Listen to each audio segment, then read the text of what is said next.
आपके अंदर हिम्मत नहीं है कहने की सच में ये चाहती हूँ कि हमारी जो जनता, जो न्यूज 18 के दर्शक हैं, वो ये देखें, समझें कि आखिर वक्फ संशोधित कानून से दिक्कत क्या है। आपको मैं बता रहा हूँ, देखिए दिल्ली के अंदर 123 प्रॉपर्टीज का मामला चल रहा है और दिल्ली हाई कोर्ट में चल रहा है। पहले जो चीजें थी, जिस तरीके से अपॉइंट होता था, वो सिर्फ वक्फ बोर्ड करते थे, जैसे एमएलए एमपीज मुस्लिम होंगे सिर्फ और सिर्फ, और जो एंट्री ये गैर मुस्लिम की कर रहे हैं, दो लोग उनके अंडर पहले नहीं आ रहा। सुन लीजिए सर, एक मिनट मेरी बात सुन लीजिए, भी नहीं है ना पहले दिन अब है, देख लीजिए। अभी यही तो बात है, सुनते आप बोलिए, मैं बोल दिया ना उनको, आप बोलिए। हमें अपने बोर्ड के अंदर नॉन मुस्लिम की एंट्री नहीं चाहिए।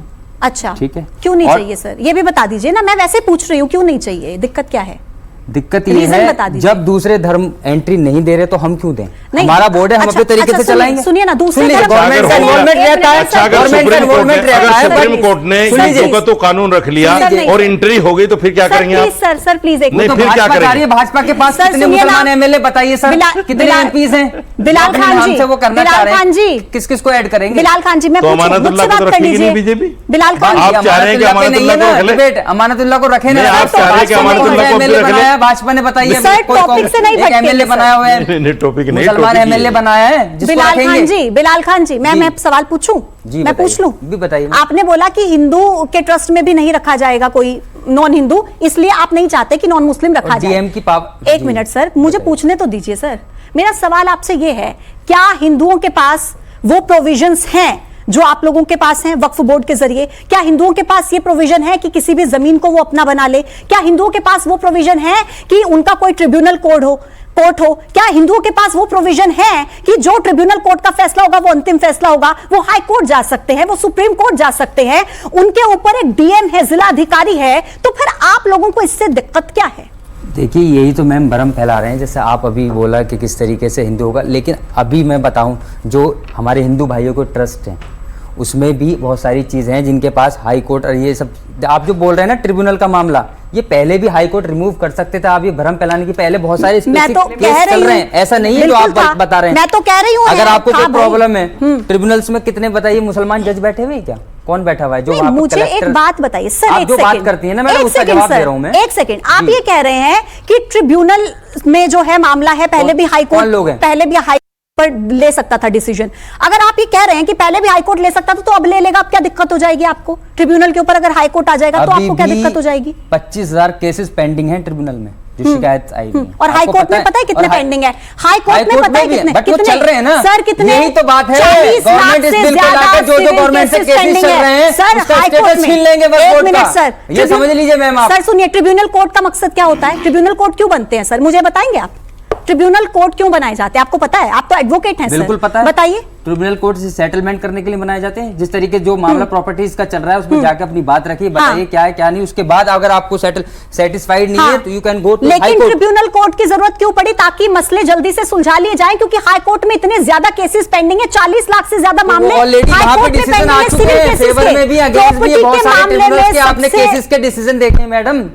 वो ऑलरेडी चल रहे हैं और बहुत सारे केसेस में रिलीफ भी मिला है और उससे सेटिस्फाइड भी हुआ है, चाहे वो प्रॉपर्टीज दिल्ली की सरकार से चल रही हो या फिर अपने इंडिविजुअल कोई आदमी कंप्लेंट लेके जा रहा है ट्रिब्यूनल में, तो वो सेटल हुए। ऐसा नहीं है ट्रिब्यूनल के पक्ष बात करेगा कि मुसलमानों के फेवर में देगा। बताइए कितने फैसले दिए मुसलमानों के फेवर में? ट्रिब्यूनल में कितने मुसलमान बैठे हुए हैं आप मुझे बताइए, काउंट करिए। अगर आप हिंदू मुसलमान करने पाएंगे तो खुद क्या करिए? मैं हिंदू मुसलमान नहीं कर रही, आप ऐसे कैसे कह सकते हैं? हम बताएं, ट्रिब्यूनल नहीं कर रही हूं सर, मेरे पैनल में 6 मुस्लिम लोग मौजूद है, बड़े बड़े स्कॉलर्स हैं, आप सभी की इज्जत करती हूं।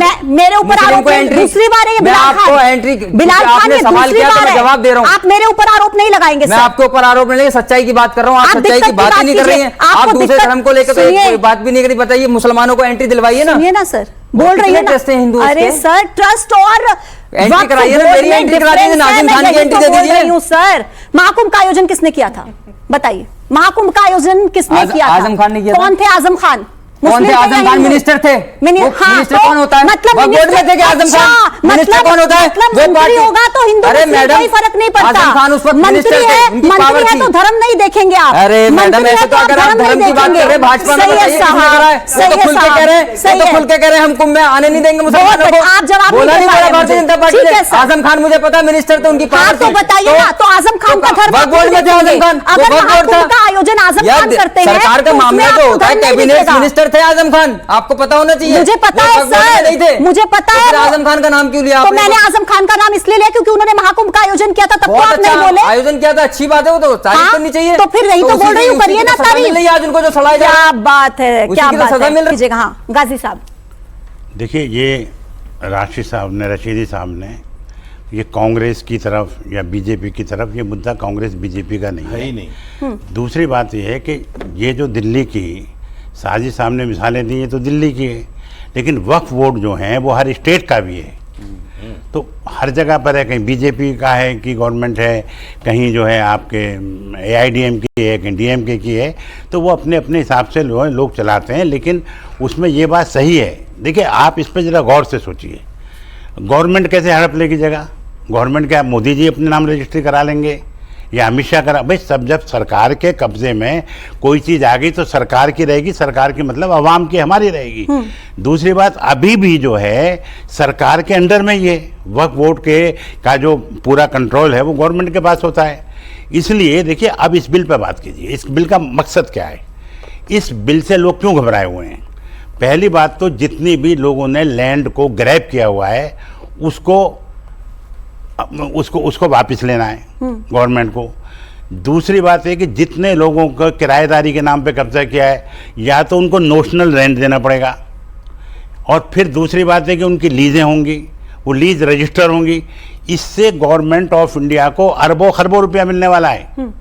और उसके बाद जो इन्होंने कहा कि किस काम के लिए बनाई, ये ज़रूरी नहीं है कि अगर किसी ने किसी काम के लिए दी है, अगर उससे कोई अच्छा काम हो जाए, जैसे कि मिसाल के तौर पे किसी ने कब्रिस्तान के लिए ज़मीन दी है, अब मौजूदा हालात में वह नहीं बन सकता, तो यूनिवर्सिटी बनाई जा सकती है। और यूनिवर्सिटी में, अलीगढ़ यूनिवर्सिटी में है, उसमें एक हद तक काफ़ी लोग हिंदू बच्चे भी पढ़ते हैं। जामिया में तो इस वक्त मैं कह रहा हूँ तकरीबन बराबर के होने वाले हैं। हमदर्द यूनिवर्सिटी में पढ़ते हैं। तो तालीम जो है, बस इसको बात को मैं ख़त्म कर रहा हूँ। तो इसलिए गवर्नमेंट का मकसद ये है कि जो लैंड ग्रैबर्स हैं, एक तो उनसे वापस ली जाए। दूसरी बात है कि AI का ज़माना है, सब कंप्यूटराइज की जाए। ठीक है, कितनी जमीन है? एक मिनट, एक सवाल मेरा है आपसे, एक सवाल, एक काउंटर क्वेश्चन। आप कह रहे हैं कि इस ये संशोधन से जो सरकार को अरबों खरबों का फायदा होगा, है ना? लेकिन मेरा सवाल ये है, क्या इसके बाद ये गारंटी हो जाती है कि जो गरीब मुस्लिम की बात करते हैं, पसमानदा मुसलमानों की बात करते हैं, उनका भी फायदा होगा? बिल्कुल। और इसी काम के लिए तो अमित शाह ने कहा है, मैं अमित शाह का स्पोक्स पर्सन नहीं हूँ, ना मैं उनको बहुत ज्यादा सपोर्ट करता हूँ, लेकिन उन्होंने कहा है कि भाई मैं किसी हिंदू को ये इसका फायदा देने वाला नहीं हूँ। और दूसरी बात है कि कोई पैसे थोड़ी बांटे जाएंगे गरीब मुसलमानों में या हिंदुओं में। वो तो जो उनके इदारे हैं, यूनिवर्सिटीज हैं, नई यूनिवर्सिटीज बनेंगी, मेडिकल कॉलेज बनेंगे, उनकी और इस तरह की जो संस्थाएं बनेंगी, उन पे पैसा लगेगा, थोड़ी ना इनको, मैडम को या मुझे या इनको दे दिया जाएगा। अब हम इस महापंचायत के आखिरी पड़ाव पर हैं और बहुत आराम से एक दूसरे को बिना काउंटर किए, आराम से, शांति से क्लोजिंग कमेंट मैं एक एक करके सबके पास आऊंगी। और सबसे पहले बिलाल जी, आपसे मैं शुरुआत कर रही हूं, क्लोजिंग कमेंट अपना दीजिएगा वक्फ कानून को लेकर। क्लोजिंग कमेंट है कि भारत के संविधान पर भरोसा रखना चाहिए, जो भी फैसला आएगा उसको माना जाएगा, लेकिन भारत सरकार को भी ये देखना चाहिए जिस तरीके से रूल ऑफ लॉ की डेमोक्रेसी हत्या करने की कोशिश कर रही है, तो सबसे चीज़ें ना करे, और जो हकीकत चीज़ें, जो असल मुद्दे हैं उन पे, बेरोजगारी पे, महंगाई पे, जो देश के असल महिला सुरक्षा, इन मसलों पे उनको आगे आना चाहिए। ठीक है, ठीक है। नाज़िम जी बताइए, कोर्ट का फैसला आने के बाद, कोई भी फैसला आए, जो भी आएगा, उसके बाद तो सड़कों पर नहीं आएंगे? हाँ पूजा जी, देखिए हम लोग संविधान को मानने वाले हैं, और देखिए सुप्रीम कोर्ट का जो फैसला होगा वो हमें सर माथे, क्योंकि हम वही लोग हैं जिन्होंने बाबरी मस्जिद का भी फैसला स्वीकार किया था। उसी तरीके से अब जो सुप्रीम कोर्ट का फैसला आएगा तो इंशाल्लाह वो भी हमें स्वीकार होगा। और जो सड़क पे आने की बात करते हैं, मैं उनसे आपके चैनल के माध्यम से अपील करता हूँ, ये मुल्क आपका है, किसी भी ऐसी अफवाह पे ध्यान मत देना, क्योंकि अगर जासी पे एक कहते हैं कि एक छोटी सी चिंगारी पूरे जंगल को आग लगा देती है, उसी तरीके से ये मुल्क आपका है। इस मुल्क की सौहार्द बनाने की आपकी अपनी नैतिक जिम्मेदारी है। बहुत अच्छी बात आपने कह दी नाज़िम जी, खुद मतलब मजा आ गया सर। ज़ेबा जी बताइए।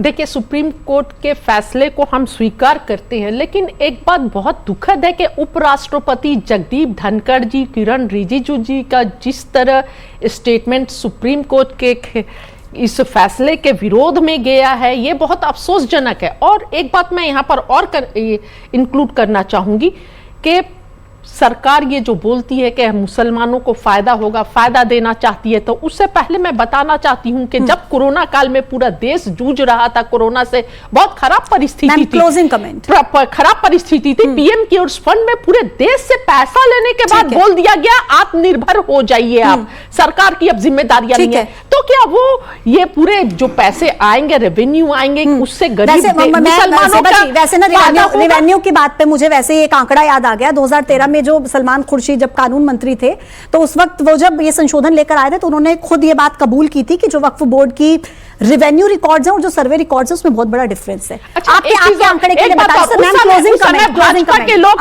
सब सपोर्ट कर रहे थे, लालू यादव जी भी एक्सेप्ट की थी, और मैं अब आगे अपनी बात कहूंगी। देखिए, मुझे लगता है कि वक्फ जो अमेंडमेंट है ये बहुत महत्वपूर्ण था, और ये देश और मुस्लिम समाज के लिए भले के लिए है।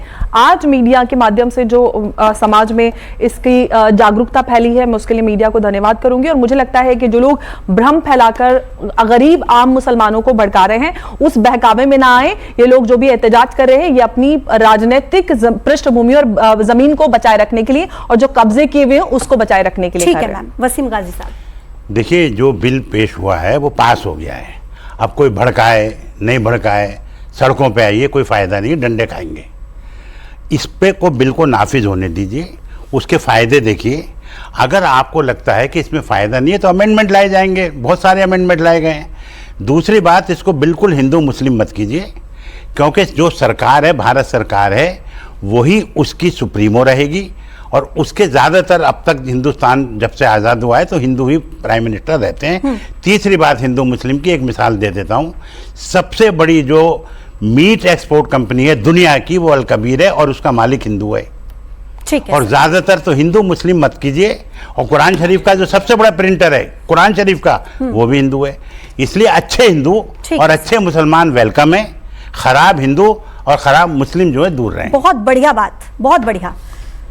रशीदी साहब, देखिए, जो लोग इसमें आज भी, हालांकि ये मामला सुप्रीम कोर्ट में है, सुनवाई चल रही है, चलेगी 5 तारीख से, फिर भी लोग इस तरह के ऐलान कर रहे हैं कि लोग सड़कों पे आएँ और कह रहे हैं कि हम जब तक चैन से नहीं बैठेंगे, जब तक ये फैसला हमारे हक में नहीं आ जाता।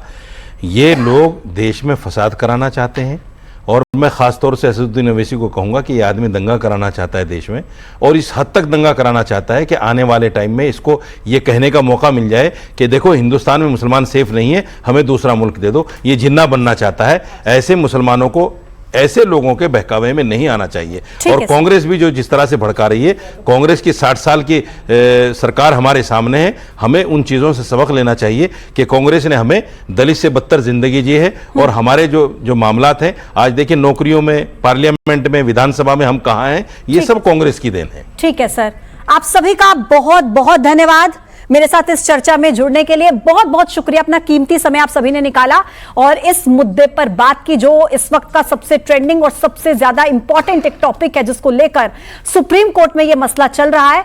तो आज के लिए इस वक्त की महापंचायत में इतना ही। न्यूज़ 18 की तरफ से यह कोशिश की गई कि आप लोग जो घर बैठे हैं वो इस बात को समझ पाएं कि आखिर वक्फ कानून का फायदा बताने वाले ये क्यों कहते हैं कि ये जो कानून है ये मुसलमानों के हित में है, और वो लोग जो कहते हैं कि हम वक्फ कानून का विरोध करते हैं, उनके क्या तर्क हैं। दोनों ही पक्षों से तर्क हमने लिए, आपके सामने रखे। अब फैसला आपके हाथ है, आप खुद समझिए कि वक्फ कानून मुसलमानों के फायदे में है या इस पर फैलाया जा रहा है भ्रम। इसी के साथ रुकेंगे एक छोटे से ब्रेक के लिए।